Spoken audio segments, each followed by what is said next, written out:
الرحيم الحمد لله رب العالمين والعاقبة للمتقين والصلاة والسلام على رسوله وصحبه أجمعين أما بعد أعوذ بالله من الشيطان الرجيم بسم الله الرحمن الرحيم لقد كان لكم في رسول الله أسوة حسنة صدق اللہ العظیم. محترم حضرات، اللہ رب العزت نے اس عالم میں بہت ساری چیزیں پیدا کی اور ان میں سب سے اشرف المخلوقات حضرت انسان کو بنایا اور انسان میں سب سے اشرف انبیاء کرام کو بنایا اور انبیاء میں سب سے افضل محمد مصطفیٰ صلی اللہ علیہ وسلم کو بنایا. آپ صلی اللہ علیہ وسلم تمام انسانوں کے لیے رہبر ہیں اور آپ صلی اللہ علیہ وسلم تمام انسانوں کے لیے نمونہ ہیں.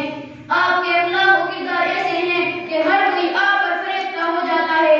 حتیٰ کہ انگریز کہتے ہیں کہ محمد صلی اللہ علیہ وسلم جیسا اس دنیا میں کوئی نہیں اور محمد صلی اللہ علیہ وسلم کے پاس جو چیز ہے وہ کسی کے پاس نہیں.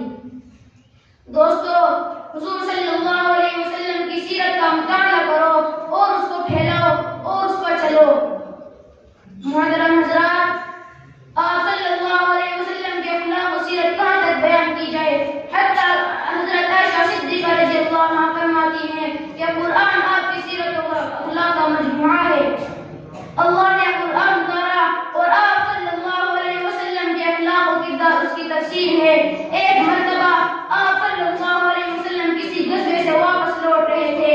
آپ اور آپ کے ساتھی الگ الگ کسی جگہ آرام کے لیے اترے، کپڑے دھو کر سکھائے اور سب آرام کرنے لگے. اتنے میں ایک دشمن آیا اور آپ صلی اللہ علیہ وسلم کی تلوار جو طرف پر لٹکی ہوئی تھی لے کر کھڑا ہو گیا کہ آج محمد کو قتل کرنے کا اچھا موقع ہے. آپ صلی اللہ علیہ وسلم بیدار ہوئے اور کھڑے ہو گئے. اس دشمن نے کہا، بتا محمد، اب تجھ کو مجھ سے کون بچائے گا؟ آپ صلی اللہ علیہ وسلم نے اطمینان کے ساتھ جواب دیا، اللہ. آپ صلی اللہ علیہ وسلم کا جواب سن کر وہ تھر تھر کانپنے لگا. آپ صلی اللہ علیہ وسلم نے تلوار لی اور کہا، بتا اب تجھے کون بچائے گا؟ وہ کہنے لگا، اب تو آپ ہی کے رحم و کرم پر ہوں. آپ صلی اللہ علیہ وسلم نے معاف فرما دیا. دیکھو، حضور صلی اللہ علیہ وسلم کو قتل کرنے جا رہا تھا مگر حضور صلی اللہ علیہ وسلم نے معاف کر دیا. یہ تھے آپ صلی اللہ علیہ وسلم کے اخلاق. ایسے کئی واقعات ہیں جو کتب حدیث میں بھرے پڑے ہیں. آپ صلی اللہ علیہ وسلم کو کتنا ستایا، کتنی اذیتیں دی، پھر بھی فتح مکہ کے وقت آپ صلی اللہ علیہ وسلم نے سب کو معاف کر دیا. چنانچہ مورخین نے کتاب سیرت کی کتابوں میں یہ واقعہ درج کیا ہے کہ جب آپ صلی اللہ علیہ وسلم کی عمر 35 سال تھی تو قریش مکہ نے خانہ کعبہ کو زر نو تعمیر کیا کیونکہ اس کی دیواریں سیلاب کی وجہ سے پھٹ گئی تھی. عمارت تعمیر میں سب شریک رہے مگر جب حجر اسود نصب کرنے کی باری آئی تو آپس میں اختلاف پیدا ہو گیا اور یہ اختلاف اتنا سخت ہوتا گیا کہ 4 دن اسی کشمکش میں گزر گئے. ہر شخص کی خواہش یہ تھی کہ یہ کام میرے ہاتھ سے انجام پائے.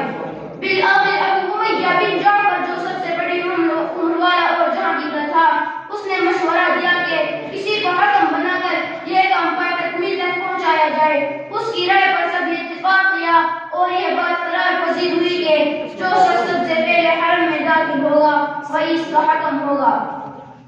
اگلے روز سب سے پہلے آنے والے شخص نبی کریم صلی اللہ علیہ وسلم ہی تھے. آپ صلی اللہ علیہ وسلم کو جب خانہ کعبہ کے دروازے پر پایا تو قال الامین الرضینا کے نعرے لگا دیے. یہ امین ہے، ہم ان کے فیصلے پر راضی ہیں. میں شعر کے ساتھ اپنی تقریر کو ختم کرنا چاہتا ہوں. کی محمد سے وفا تو نے تو ہم تیرے ہیں، کی محمد سے وفا تو نے تو ہم تیرے ہیں، یہ جہاں چیز ہے کیا لوح قلم تیرے ہیں. وما علینا. ماشاءاللہ، یہ تھے محمد ارشاد.